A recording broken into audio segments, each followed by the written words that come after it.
स्मरण करेंगे। जैसा कि हमने पिछले 2 इतवारों को अध्ययन किया कि परमेश्वर हमारे बीच में लोगों की नजरों में जब पवित्र ठहरेगा तब परमेश्वर का नाम अन्य जातियों में पवित्र होगा। और वो हम ही हैं जो परमेश्वर के नाम को अपवित्र करते हैं।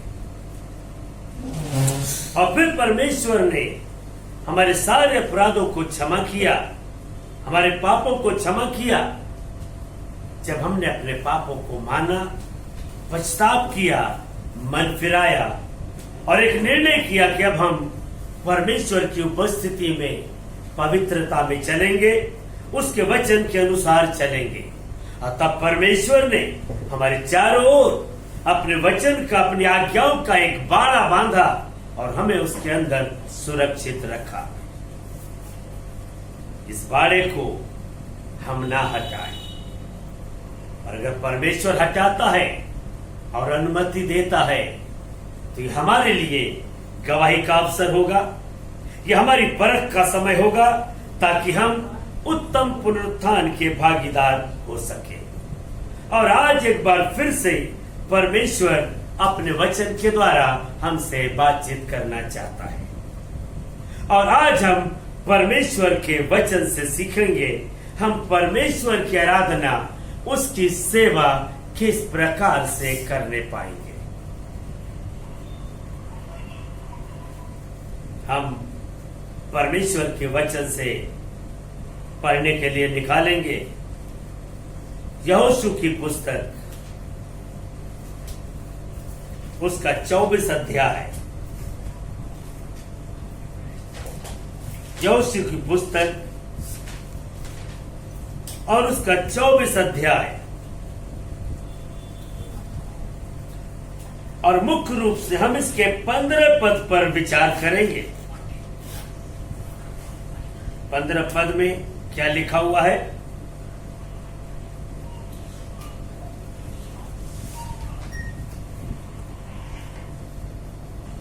ठीक है, मैं आपके लिए पढ़ देना चाहता हूं। और यदि यहोवा की सेवा करनी तुम्हें बुरी लगे तो आज चुन लो कि तुम किसकी सेवा करोगे, चाहे उन देवताओं की जिनकी सेवा तुम्हारे पुरखा महानद के उस पार करते थे, और चाहे एमोरियों के देवताओं की सेवा करो जिनके देश में तुम रहते हो। परंतु मैं तो अपने घराने समेत यहोवा ही की सेवा नित्य करूंगा। हालेलुया। परमेश्वर का वचन आज हमें कुछ कहना चाहता है। हम परमेश्वर की सेवा करने को चुनाव करते हैं। हम परमेश्वर की महिमा करने के लिए सृजे गए हैं। हम परमेश्वर की आराधना करने के लिए आज इकट्ठा हुए हैं। बेशक हम शरीर में बहुत दूर दूर अलग अलग हैं, लेकिन आत्मा में, आवाज में हम एक साथ जमा हैं। और जब हम परमेश्वर के इस वचन पर विचार करते हैं तब परमेश्वर का वचन ये 15 पद में जो कहता है, सबसे पहले, और यदि परमेश्वर की सेवा करनी तुम्हें बुरी लगे, यदि परमेश्वर की सेवा करनी तुम्हें बुरी लगे। आज थोड़ी देर के लिए हम अपने जीवन पर विचार करें, थोड़ी देर के लिए हम परमेश्वर के इस वचन पर विचार करें। परमेश्वर हमारे साथ कोई जबरदस्ती नहीं करना चाहता। परमेश्वर ने हमारे लिए चुनाव रख दिया है। यहोशू के द्वारा इस्राएलियों के सामने एक चुनाव है। हम चाहे तो परमेश्वर की सेवा कर सकते हैं, उसकी आराधना कर सकते हैं, या फिर हम देवी देवताओं की आराधना और सेवा कर सकते हैं। हमारे साथ कोई जबरदस्ती नहीं है। यह साफ लिखा हुआ है, यदि परमेश्वर की सेवा करनी तुम्हें बुरी लगे। हम कई बार ऐसा करते हैं कि हमें परमेश्वर की सेवा एक बोझ जैसा लगता है। हमें परमेश्वर की आराधना करना एक फॉर्मेलिटी लगती है कि हम विश्वासी हैं, क्रिश्चियन हैं, तो हमें जाना पड़ेगा, नहीं जाएंगे लोग क्या कहेंगे। हम बहुत सी बातों को सोचने लगते हैं और कई बार हम परमेश्वर की सेवा और आराधना का तरीका अपने मर्जी के अनुसार बना लेते हैं। हम अपने अनुसार अपने नियम बना लेते हैं, अपने सिद्धांत बना लेते हैं, अपनी तरीके अपनी मर्जी से हम इजाद कर लेते हैं। हमें परमेश्वर की सेवा और आराधना किस प्रकार करनी चाहिए। परमेश्वर ने यीशु मसीह के द्वारा हमें बताया कि वो कैसे आराधकों को चाहता है। यूहन्ना रचित सुसमाचार उसका 4 अध्याय और उसका 23 और 24 पद, यहां पर हम देखेंगे प्रभु यीशु मसीह के द्वारा हमें आराधना के लिए क्या कहा जा रहा है। यूहन्ना रचित सुसमाचार उसका 4 अध्याय और उसका 23 और 24 पर हम आपके लिए यहां पर पढ़ दे रहे हैं। परंतु वो समय आता है, वरन अब भी है, जिसमें सच्चे भक्त पिता की आराधना आत्मा और सच्चाई से करेंगे, क्योंकि पिता अपने लिए ऐसे ही आराधकों को ढूंढता है। परमेश्वर आत्मा है और अवश्य है कि उसकी आराधना करने वाले आत्मा और सच्चाई से आराधना करें। हालेलुया। परमेश्वर ऐसे आराधकों को ढूंढता है जो उसकी आराधना आत्मा और सच्चाई से करें। और हमने कुछ समय पहले भी आपको बताया था कि परमेश्वर हमारी उस आराधना को, सेवा को स्वीकार करता है जो स्वयं उसकी आत्मा के द्वारा किया जाता है। जैसा कि जकरिया 4 अध्याय उसके 6 पद में लिखा हुआ है, न तो बल से न शक्ति से परंतु मेरी आत्मा के द्वारा होगा। परमेश्वर की आत्मा के द्वारा किया गया आराधना परमेश्वर को ग्रहण योग्य है। परमेश्वर की आत्मा की अगुवाई में किया गया सेवकाई परमेश्वर को ग्रहण योग्य है। आज परमेश्वर चाहता है कि हम उसकी आराधना, उसकी सेवा पवित्र आत्मा की अगुवाई में करें, सच्चाई से करें। और यही बात यहोशू भी कहता है। जब यहोशू की पुस्तक में एक बार फिर से जब हम उस भाग को निकालते हैं, यहोशू की पुस्तक उसका 24 अध्याय, एक बार फिर से वहां निकालेंगे और हम आपका ध्यान इस 14 पद से हम फिर से लगाएंगे। 14 पद पे, इसलिए अब यहोवा का भय मानकर उसकी सेवा खराई और सच्चाई से करो, और जिन देवताओं की सेवा तुम्हारे पुरखा महानद के उस पार और मिस्र में करते थे, उन्हें दूर करके यहोवा की सेवा करो। हमारे साथ कोई जबरदस्ती नहीं है, चुनाव हमारा है। परमेश्वर तो नहीं चाहता कोई नाश हो जाए। परमेश्वर ने हमारी रचना इसीलिए करी ताकि हम परमेश्वर की महिमा करें। लेकिन परमेश्वर की महिमा, उसकी आराधना, उसकी सेवा परमेश्वर जैसा चाहता है वैसा करना पड़ेगा। और यदि आपको परमेश्वर के तरीके से सेवा और आराधना करनी बुरी लगती है, आपको ये पसंद नहीं आता है, तो आप अपनी मर्जी से, अपने तरीके से उसकी सेवा आराधना नहीं कर सकते। फिर भी आप करना चाहते हो, आप करो, लेकिन परमेश्वर इन सब सेवकाई और आराधना को स्वीकार नहीं करता है। परमेश्वर ऐसे आराधकों को ढूंढ रहा है जो उसकी आराधना आत्मा और सच्चाई से करे। और यहोशू इसी बात को कहता है, जब हम परमेश्वर की आराधना करना है, परमेश्वर की सेवा करनी है, तो कैसे करनी है। यहां पर 4 बातें हैं जिनके द्वारा परमेश्वर चाहता है हम उसकी आराधना और सेवकाई करें। ये यहोशू 24 अध्याय उसके 14 पद में अभी हमने पढ़ा। परमेश्वर की सेवा हमें कैसे करनी है? सबसे पहली बात, परमेश्वर का भय मानकर। परमेश्वर का भय हमारे अंदर होना चाहिए। जब हम कोई भी कार्य करते हैं, हमारे अंदर परमेश्वर का भय होना चाहिए कि वो हमारे कार्यों को देख रहा है, वो हमारे मनों को जांच रहा है। हमारे अंदर परमेश्वर का भय होना चाहिए कि अगर हमने कोई कार्य गलत उद्देश्य से किया, यदि हमने कोई कार्य गलत किया, तो परमेश्वर के न्याय सिंहासन के सामने हमें खड़ा होना पड़ेगा। हम इस बात को बिल्कुल अच्छी तरह समझ लें। जैसे कि आमोस की पुस्तक 4 अध्याय में हमने बार बार इस बात को सीखा और पिछले कई दिनों से हम इस बात को बता रहे हैं। ये आमोस की पुस्तक 4 अध्याय उसका 6 से 11 पद में परमेश्वर ने हमें विभिन्न प्रकार से ताड़ना किया। परमेश्वर ने हमें अलग अलग तरीकों से अपने पास बुलाने के लिए हमारे जीवन में कष्ट और संकट और दुख को डाला। लेकिन परमेश्वर इस 6 से 11 पद में 5 बार केवल एक ही बात कहता है, तो भी तुम मेरी ओर फिर कर ना आए, तो भी तुम मेरी ओर फिर कर ना आए। परमेश्वर ने हमारे जीवन में बहुत बार ताड़नाएं की है, जबकि हम परमेश्वर के वचन को देखते हैं। परमेश्वर का वचन क्या कहता है? जब परमेश्वर तुम्हारी ताड़ना करे तो इसकी हल्की बात मत जानो। परमेश्वर की ताड़ना को हल्के में मत ले लो। परमेश्वर जिससे प्रेम करता है उसकी ताड़ना करता है, और परमेश्वर इस ताड़ने के द्वारा हमसे एक बात कहना चाहता है कि तुम मन फिराकर मेरी ओर लौट कर आ जाओ।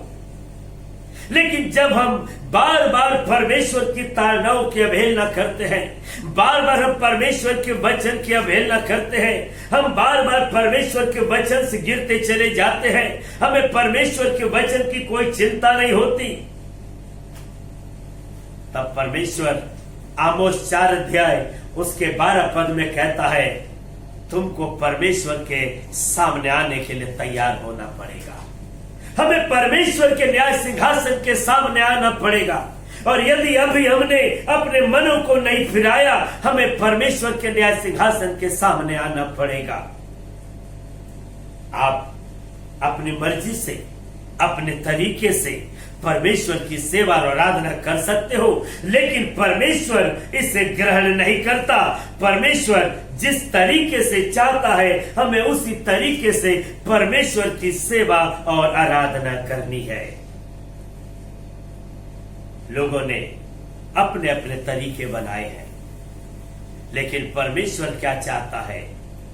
परमेश्वर ने यहोशू की पुस्तक ये 24 अध्याय उसके 14 पद में ये 4 बातों को दिखाया है। सबसे पहले परमेश्वर का भय मानकर हम परमेश्वर की सेवा करें, उसकी आराधना करें।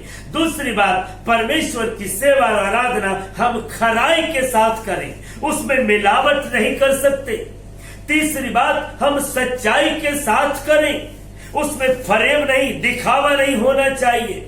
और चौथी बात, हम देवताओं को, मूर्तों को जो हमने अपने मन में बसा रखी है, उसे दूर करके परमेश्वर की आराधना और सेवा करें।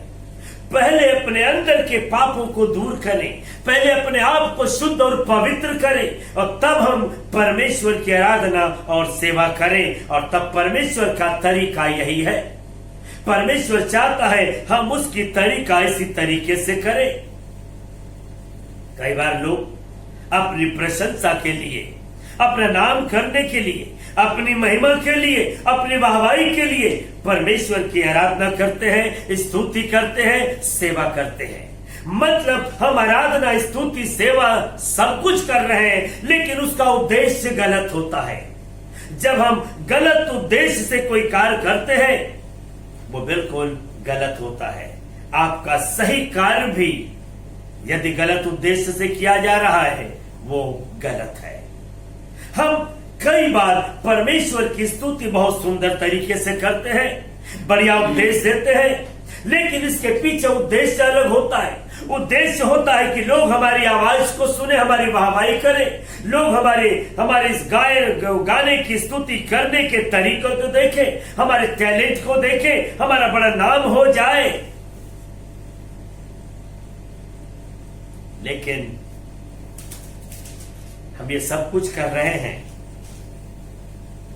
ये फिल्मों में गाने वाले बड़े सुंदर तरीके से प्रभु की स्तुति करते हैं, लेकिन उनका उद्देश्य गलत होता है।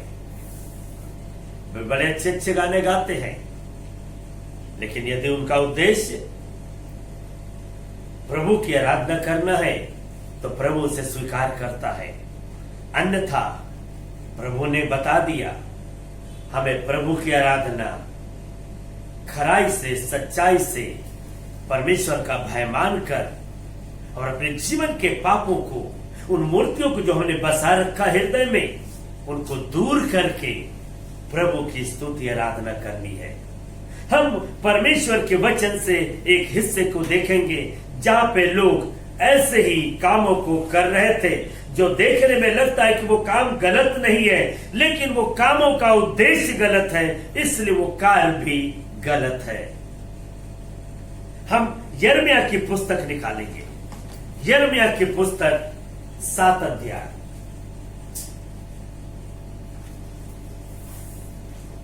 यिर्मयाह की पुस्तक 7 अध्याय और 16 पद से 20 पद तक हम पढ़ेंगे और देखेंगे यहां पर क्या हो रहा है और परमेश्वर क्या बात कह रहा है। मैं आपके लिए इस वचन के हिस्से को पढ़ देता हूं। तो पढ़ेंगे 7 अध्याय उसका 16 से 20 पद। इस प्रजा के लिए तू प्रार्थना मत कर, ना इन लोगों के लिए ऊंचे स्वर से पुकार, ना मुझसे विनती कर, क्योंकि मैं तेरी नहीं सुनूंगा। क्या तू नहीं देखता कि ये लोग यहूदा के नगरों और यरूशलेम की सड़कों में क्या कर रहे हैं?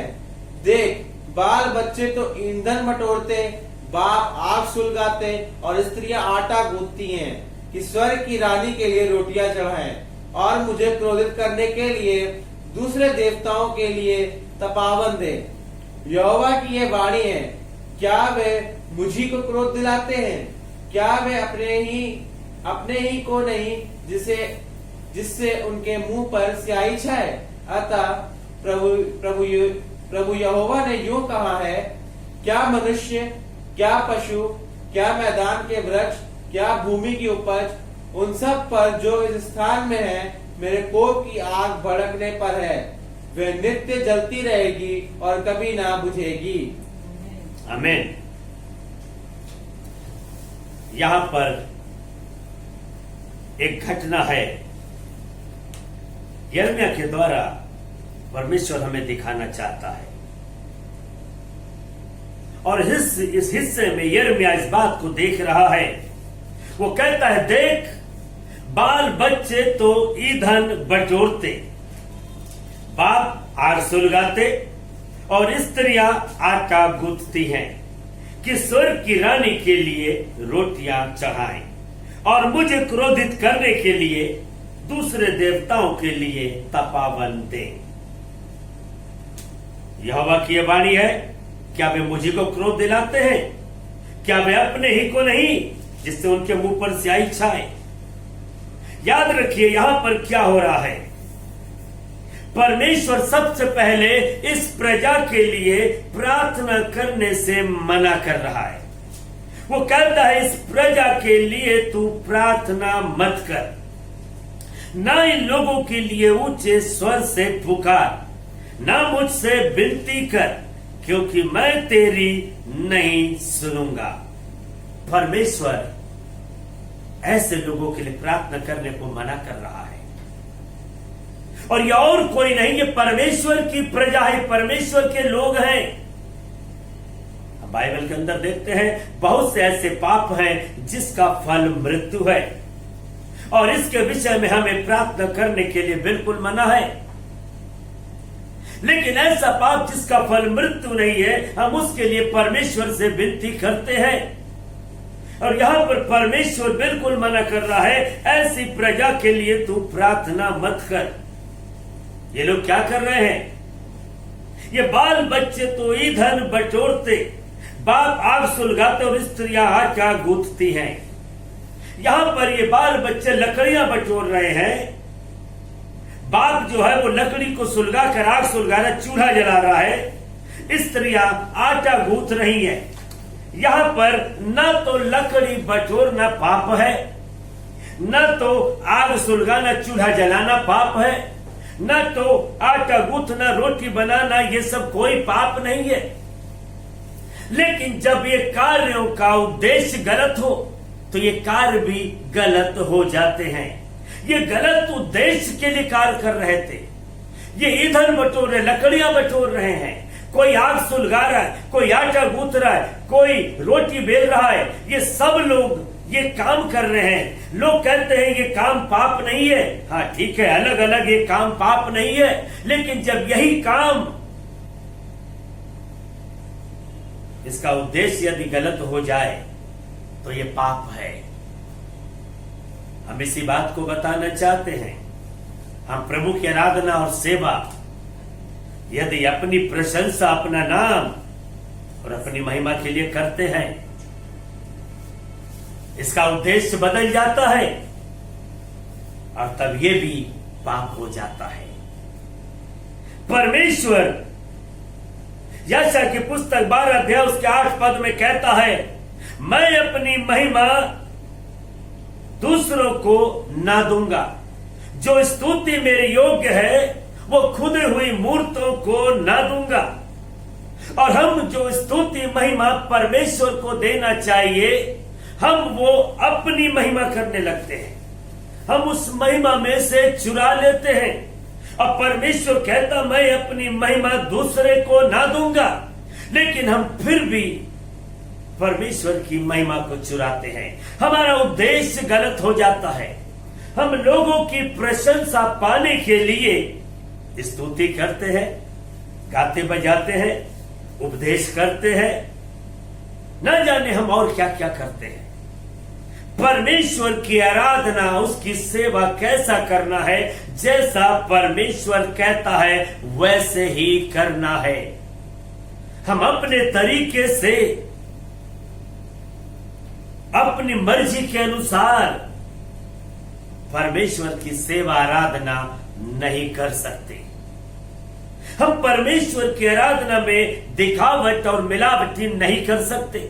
हम दिखाने के लिए काम नहीं कर सकते ताकि लोग देखें और बड़े प्रसन्न हो, हमारी वाहवाही करें।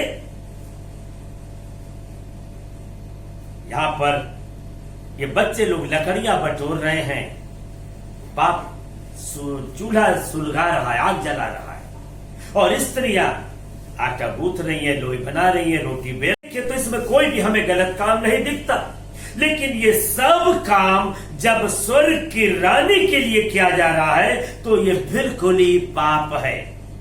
कई बार लोग शादी ब्याह के समय में वो रस्म रिवाज करते हैं और वो सोचते हैं कि अरे इसमें तो कोई पाप नहीं है, हमें इस तेल मेहंदी लगाने में कोई पाप नहीं है, हमें ये रीति रिवाज पूरा करने में कोई पाप नहीं है। लेकिन याद रखें, जब उस रीति रिवाज का उद्देश्य गलत होता है, वो किसी और के लिए होता है, तब वो गलत हो जाता है।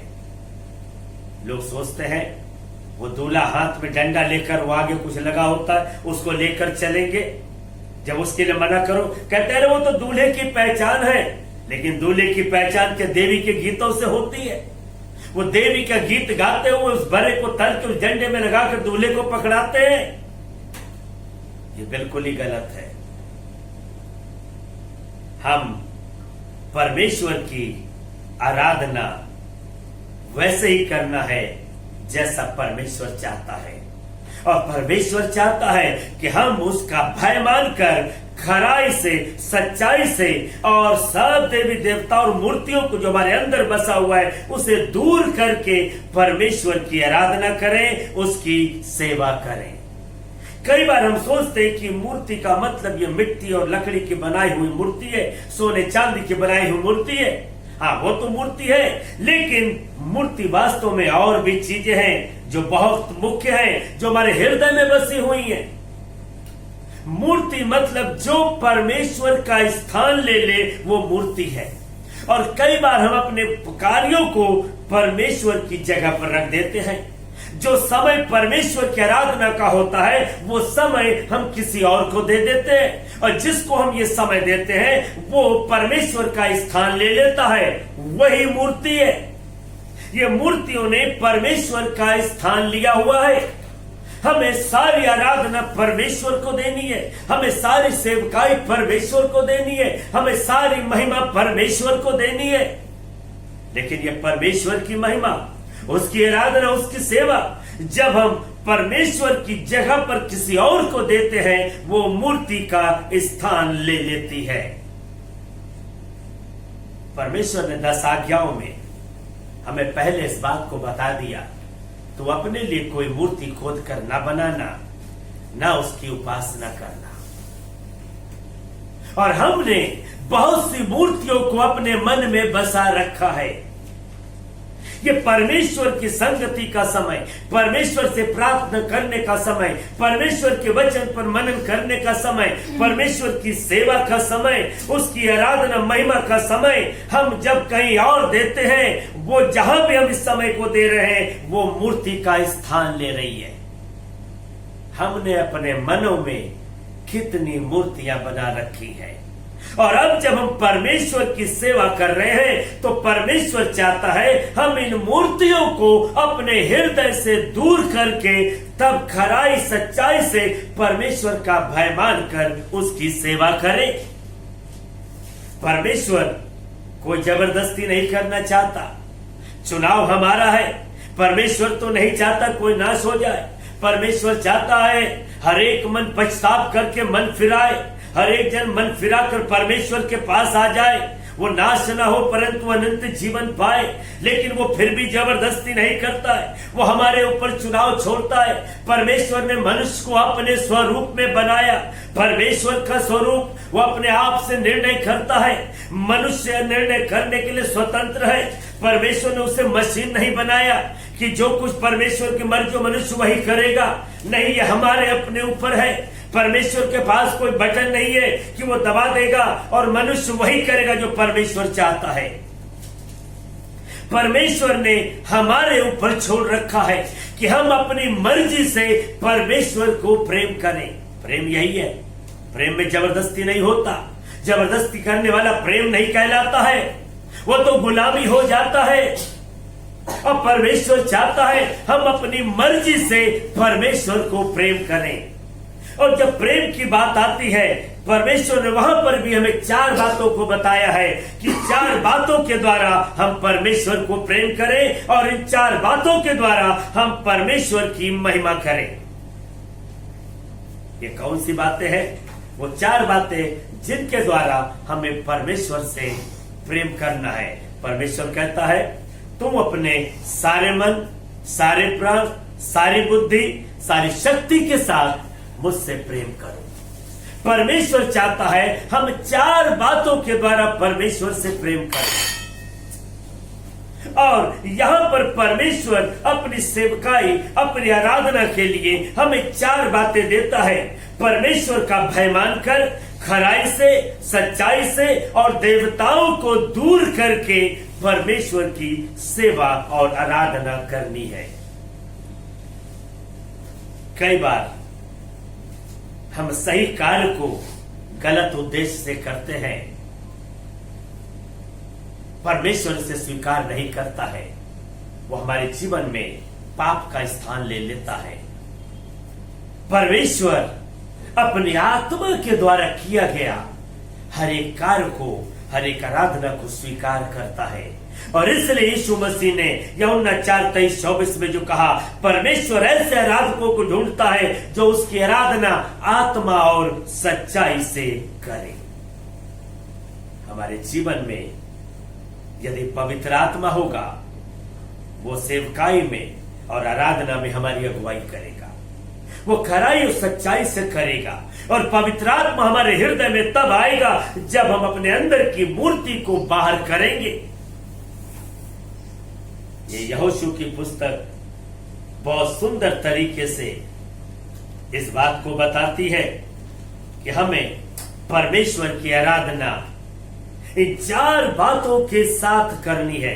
और यदि आपको ये अच्छा नहीं लगता है, आप इस तरीके से अपने जीवन को नहीं चला सकते हो, इसी बात को यहोशू कहता है कि यदि तुम्हें परमेश्वर की सेवा करनी बुरी लगे, यदि यहोवा की सेवा करना तुम्हें बुरा लगे, तो आज चुन लो तुम किसकी सेवा करोगे।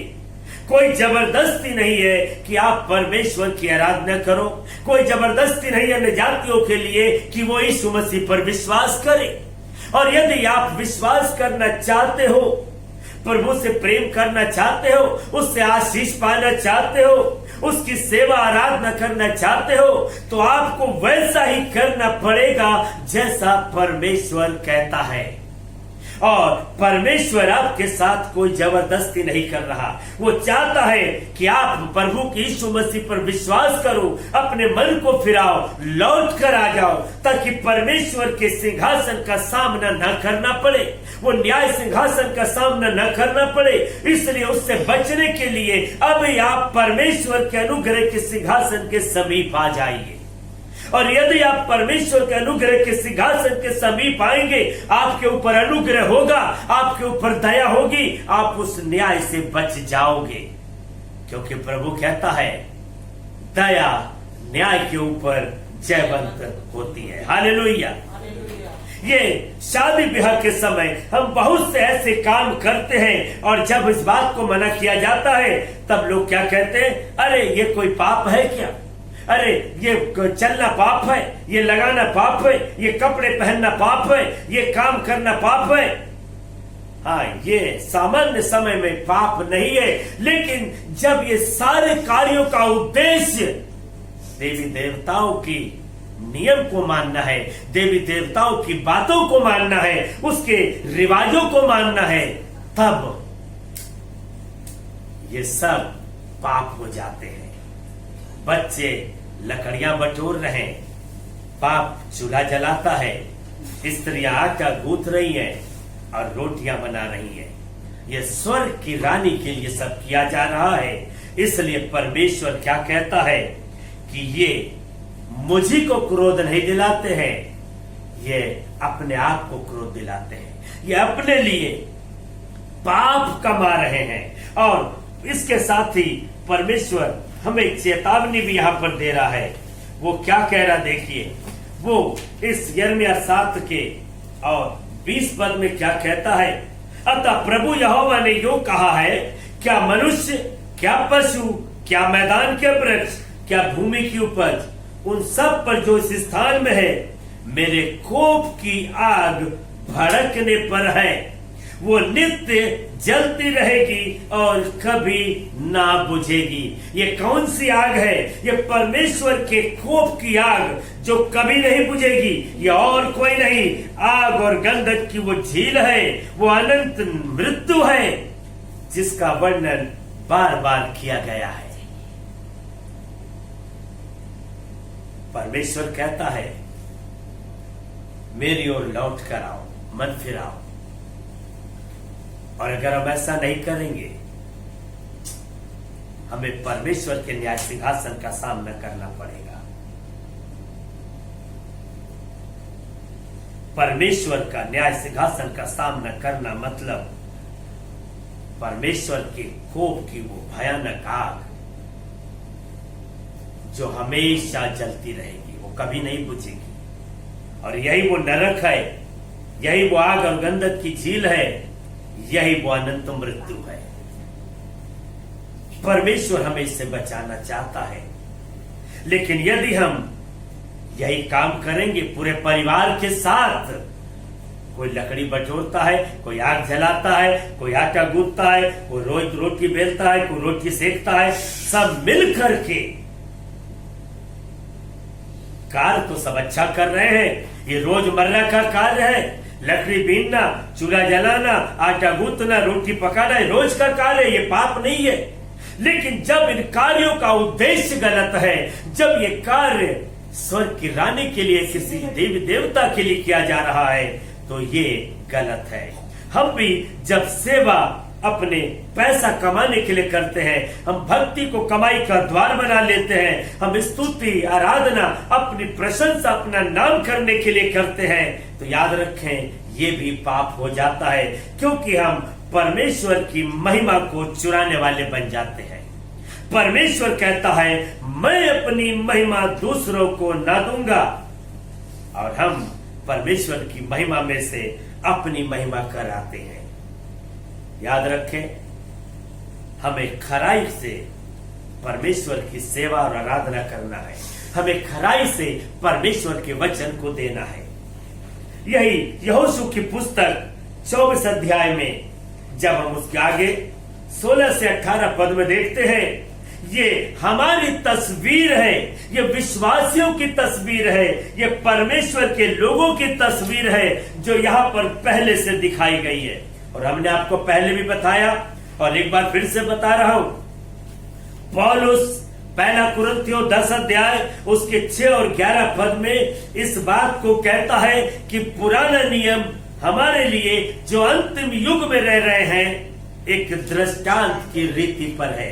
ये पुराना नियम हमारे लिए दृष्टांत की रीति पर है। और ये जो भाग हम पढ़ने जा रहे हैं यहोशू 24 अध्याय उसका 16 से 18 पद, ये वास्तव में वो दृष्टांत हमारे लिए है। ये दृष्टांत के रूप में यहाँ पर वर्णन है, हमारी तस्वीर है ये जो पहले से यहोशू ने हमें दिखा दिया। मेहरबानी करके अब इसको पढ़ेंगे सुनेंगे, यहाँ पर हमारी तस्वीर को कितना पहले परमेश्वर ने बता दिया था। यहोशू 24 16 से लेकर 18 तक।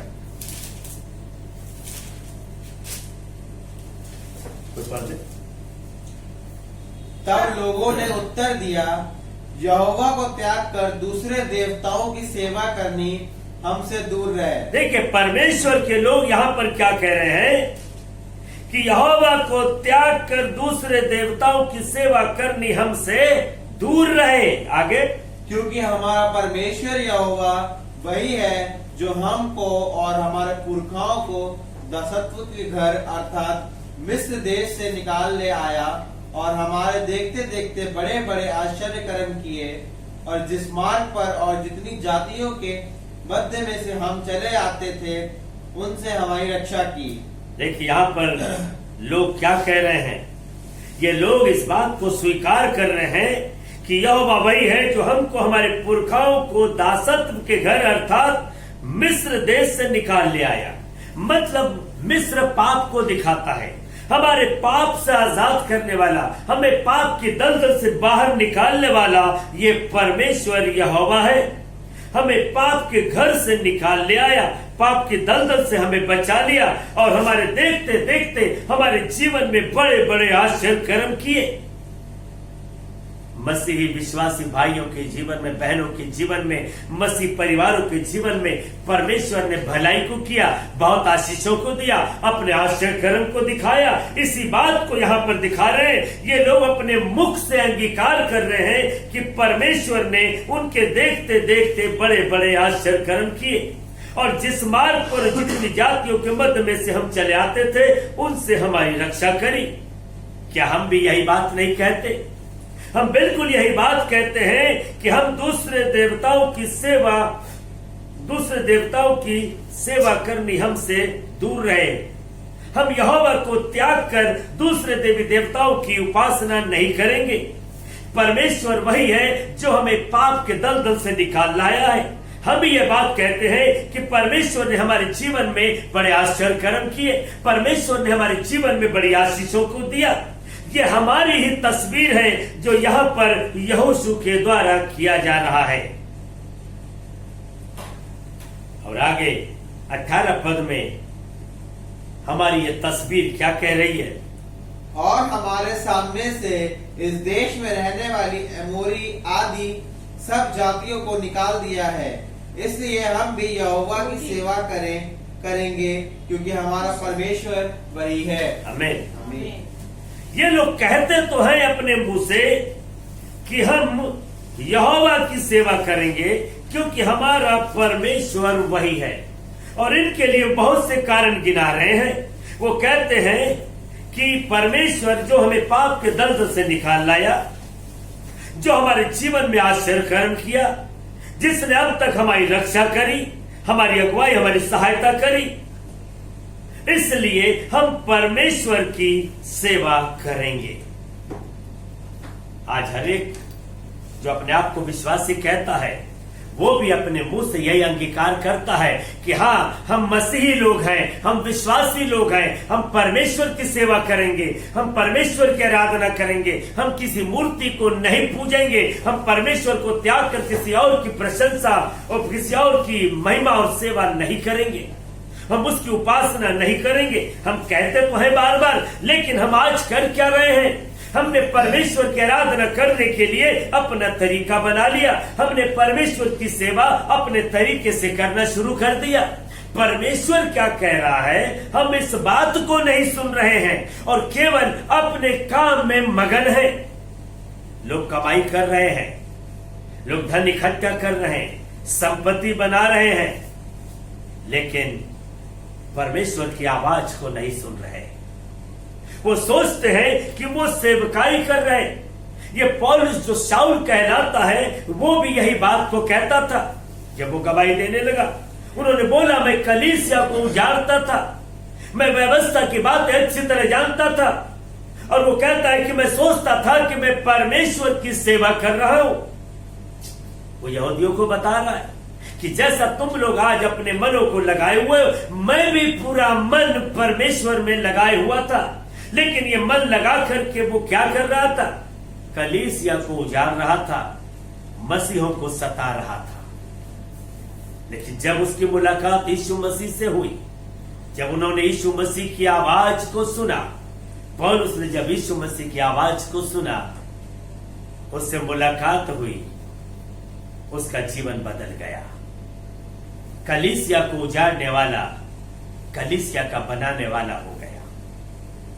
आज हमारे जो अगुए हैं, जो बड़े बड़े नाम वाले हैं, आज उन्हें थोड़ी देर के लिए अपने इस कार्यों को बंद करके परमेश्वर की आवाज सुननी चाहिए।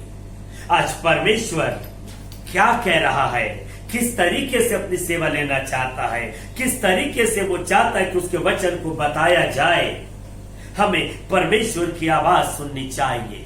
आज लोग मर रहे हैं, मरते हुए व्यक्ति को किसी भी और चीज से ज्यादा जरूरत जिंदगी की है। वो कैसे जिंदगी पाए, वो कैसे अनंत जीवन पाए। और आज प्रचारक कितने ऐसे हैं जो जिंदगी की ओर रास्ता दिखाने का प्रचार करते हैं, वो खराई से परमेश्वर की बात को करते हैं, वो कितनी सच्चाई से परमेश्वर के संदेश को लोगों तक पहुंचा रहे हैं। परमेश्वर आमोस की पुस्तक में 4 अध्याय में साफ कहता है, तो भी तुम लौट कर मेरी ओर ना आए और अब तुम्हें मेरे सामने खड़ा होना पड़ेगा। यदि हम मन नहीं फिराएंगे, परमेश्वर के पास लौट कर नहीं आएंगे, हमें परमेश्वर के न्याय सिंहासन का सामना करना पड़ेगा। आज यहोशू के द्वारा परमेश्वर हमसे बातचीत कर रहा है। उन्होंने हमारी वर्तमान तस्वीर दिखाई है, जो कई हजार साल पहले ही परमेश्वर ने यहोशू के द्वारा बता दिया था कि हम मुंह से कह रहे हैं हम परमेश्वर को त्याग कर दूसरे ईश्वरों की सेवा आराधना नहीं करेंगे। हम मुंह से कह रहे हैं कि ये हमारा परमेश्वर, यहोवा हमारा परमेश्वर है। उन्होंने हमें पाप की दलदल से बाहर निकाला है, उन्होंने हमारे जीवन में आशीष दिया है, उन्होंने हमारे जीवन में आश्चर्य कर्म किया है, उन्होंने हमारी रक्षा करी है। हम बहुत सी बातों को अपने मुख से गवाहियों के रूप में बताते हैं, लेकिन परमेश्वर की आराधना और सेवा वैसा नहीं करते जैसा परमेश्वर चाहता है। हम अपने तरीके से परमेश्वर की उपासना करते हैं, अपने तरीके से हम परमेश्वर की भजन करते हैं। हम नकल करने में माहिर हो गए हैं, फिल्मी गानों को नकल करके बदल बदल के गाने बना रहे हैं। जबकि परमेश्वर का आत्मा जब आराधना करने में अगुवाई करता है, स्तुति करने में अगुवाई करता है, वो अपने वरदान देता है। और लोगों ने आत्मा से भरकर कितने सुंदर सुंदर गानों को बनाया है। वो आत्मिक गाने आज भी वैसे ही है, उसकी नकल नहीं की जा सकी है। हमें नकल करने की जरूरत नहीं है। पवित्र आत्मा स्वयं हमारी अगुवाई करता है। पवित्र आत्मा ने अपनी अगुवाई में लोगों के द्वारा, अपने भक्तों के द्वारा हमें बहुत से स्तुति आराधना के गीत दे दिए हैं। हम उनके द्वारा प्रभु की स्तुति करना चाहिए। और यहां पर परमेश्वर यहोशू के द्वारा हमारी तस्वीर को दिखा रहा है। आज भी लोग मुंह से कहते हैं हम प्रभु की सेवा वैसे ही करेंगे जैसे प्रभु कहता है, लेकिन करते क्या है?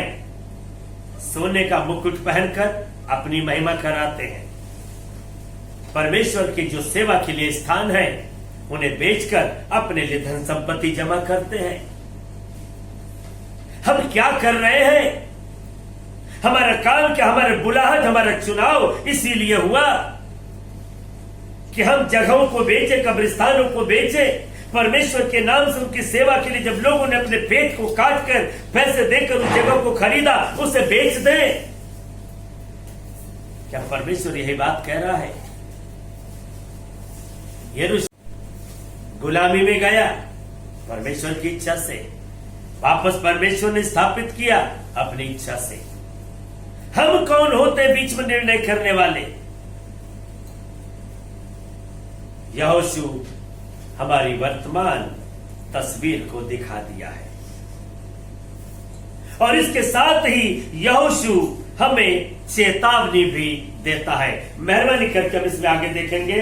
यहोशू 24 अध्याय उसका 19 से लेकर 23 पद में यहोशू की चेतावनी वो दृष्टांत के रूप में हमारे लिए है, जो आज के समय में हमें चेतावनी मिल रही है। इसको पढ़ें। यहोशू ने लोगों से कहा, तुमसे यहोवा की सेवा नहीं हो सकती, क्योंकि वह पवित्र परमेश्वर है, वह जलन रखने वाला ईश्वर है, वह तुम्हारे अपराध और पाप क्षमा न करेगा।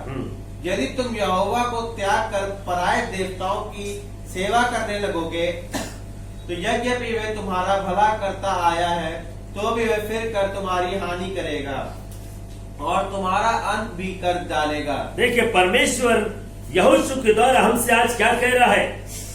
तुमसे यहोवा की सेवा नहीं हो सकती, क्योंकि वो पवित्र परमेश्वर है, वो जलन रखने वाला ईश्वर है, वो तुम्हारे अपराध और पाप क्षमा न करेगा। कब?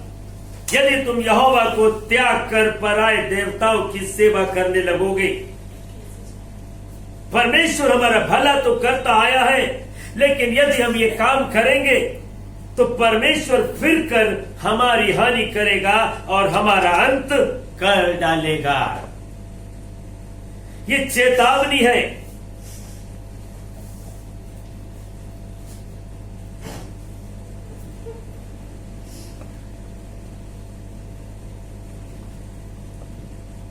परमेश्वर का दास बड़ी खराई से परमेश्वर के संदेश को दे रहा है। जब लोग कहते हैं कि हम यहोवा ही की सेवा करेंगे, उसी की आराधना करेंगे, क्योंकि वही परमेश्वर है, हमें पाप से निकाल लाया है, हमारे जीवन में आशीष दिया, आश्चर्य कर्म किया, हमें रक्षा करी, इसके जवाब में परमेश्वर का दास यहोशू क्या कहता है? तुमसे यहोवा की सेवा नहीं हो सकती। क्यों?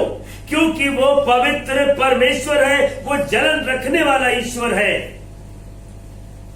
वो पवित्र परमेश्वर है। परमेश्वर के पास आने वाले को सबसे पहले पवित्र अपने आप को करना चाहिए। अभी पिछले इतवार को हमने इस बात को सीखा, जब परमेश्वर उस पर्वत पर उतर रहा था, उतरने से पहले परमेश्वर ने कहा, मूसा पर्वत के चारों ओर बाड़ा बांधकर उसे पवित्र करो, अपने लोगों को पवित्र करो, क्योंकि परमेश्वर पवित्र है। और यदि कोई बाड़े को तोड़कर पर्वत को छुएगा, वो नष्ट कर दिया जाएगा। और यहोशू यहां यही बात को कह रहा है कि परमेश्वर तुम्हारा अंत कर डालेगा। क्योंकि वो पवित्र परमेश्वर है, वो जलन रखने वाला परमेश्वर है। और यदि हम परमेश्वर की महिमा जो परमेश्वर के लिए है हम उसमें से चुरा लेते हैं, वो किसी और को दे देते हैं, वो मूर्त जो हमने मन में बनाकर रखी है हम परमेश्वर की कोई भी चीज उठाकर उन्हें दे देते हैं, परमेश्वर जलन से भर जाता है। और यहोशू कहता है वो तुम्हारा अंत कर डालेगा, वो तुम्हारा नाश कर डालेगा। अभी हमने तीनों जगहों पर यही बात को देखा। यहोशू भी इसी बात को कहता है परमेश्वर तुम्हारा अंत कर डालेगा। और हमने यिर्मयाह की पुस्तक में भी यही पढ़ा था कि वो आग, परमेश्वर के प्रकोप की आग नित्य जलती रहेगी, वो फिर कभी ना बुझेगी। परमेश्वर आमोस की पुस्तक में भी यही बात कहता है कि यदि अभी तुम लौटकर मन फिराकर मेरे पास नहीं आए तो तुम्हें मेरे न्याय सिंहासन का सामना करना पड़ेगा। परमेश्वर बार बार हमें चेतावनी देता है और एक बार फिर से परमेश्वर के दासों को, उनके अगुवों को बड़ी खराई से परमेश्वर का संदेश लोगों तक पहुंचा देना चाहिए कि परमेश्वर आज क्या कह रहा है। वो पवित्र परमेश्वर है। अगर हमें परमेश्वर की सेवा करनी है तो अपने आप को पवित्र करना है। परमेश्वर के बाड़े के अंदर हमें अपने आप को रखना है। परमेश्वर का बाड़ा हमने बताया था, ये परमेश्वर का वचन, उसकी आज्ञाएं जिनके अंदर वो हमें पवित्र करके रखता है, उसके अंदर जब तक हम रहेंगे हम पवित्रता में बने रहेंगे। इस बाड़े को तोड़कर जैसे खुले मैदान में आएंगे, वो शैतान दहाड़ने वाले सिंह की ना इस ताक में बैठा हुआ है, कब किसको फाड़ खाए।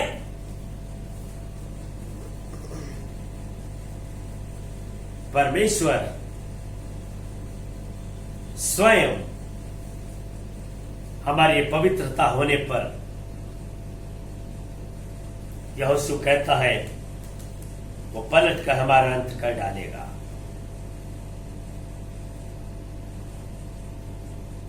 आज खराई के साथ परमेश्वर के संदेश को देने की जरूरत है।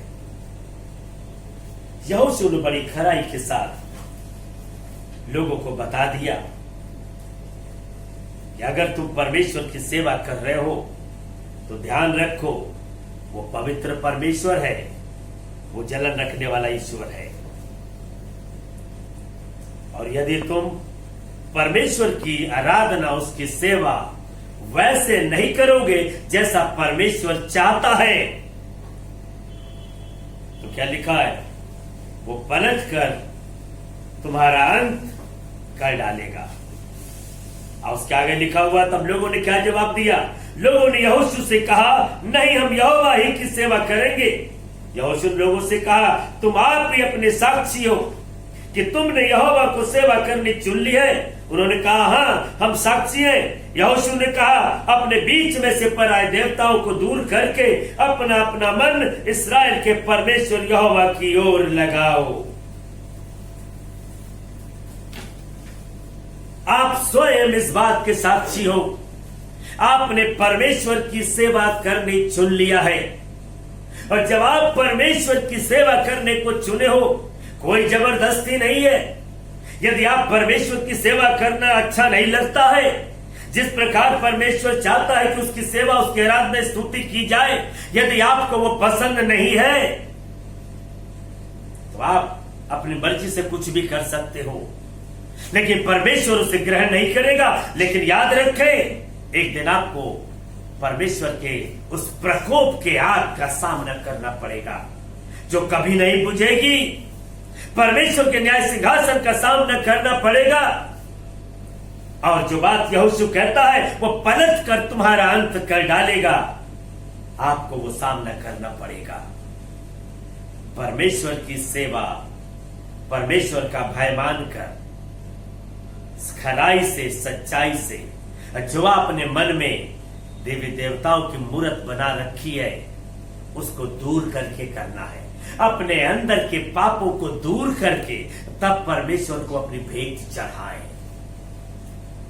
परमेश्वर हमसे यही चाहता है कि हम परमेश्वर की महिमा करें, लेकिन कैसे? जैसे परमेश्वर चाहता है।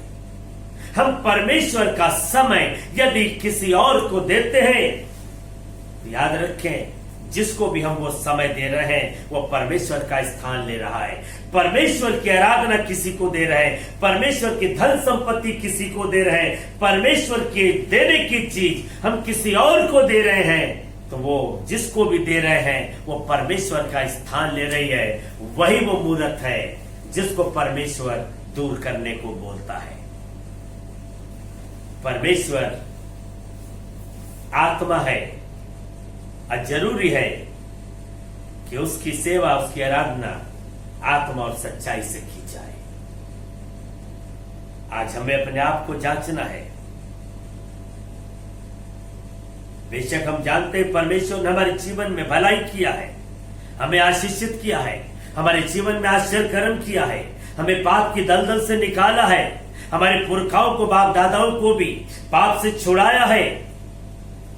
और इसलिए ये जो आज का परमेश्वर का संदेश है उन विश्वासियों के लिए, मसीहों के लिए है जो पीढ़ियों से अपने आप को मसीह कहते चले आ रहे हैं। आज परमेश्वर चाहता है कि परमेश्वर के दास, जो परमेश्वर के दास कहलाते हैं, परमेश्वर के उपदेशक, वचन के उपदेशक, आज परमेश्वर उनसे कहना चाहता है, आज इस अंतिम समय में, अंतिम युग में हमें परमेश्वर किस प्रकार से अपने उपदेश को देने को बोल रहा है। लोग मर रहे हैं, उन्हें जीवन की आवश्यकता है। हम जीवन का मार्ग उन्हें बताएं।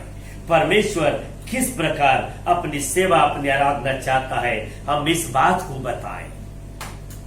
हम बड़ी खराई से चेतावनी दें, जैसे आज हमने अपनी तस्वीर को यहोशू की पुस्तक में देखा और उसी समय यहोशू के द्वारा चेतावनी को भी हमने सुना।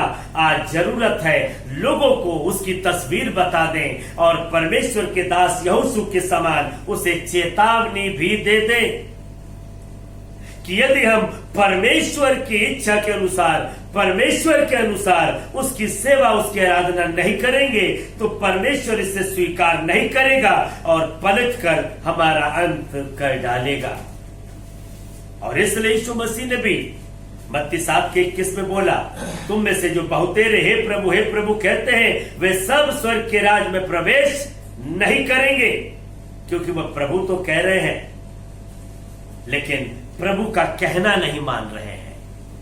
और आज जरूरत है हम उस प्रभु की कहने को सुने, उसकी आवाज को सुने, जो उसने वचन इसके द्वारा बता दिया है।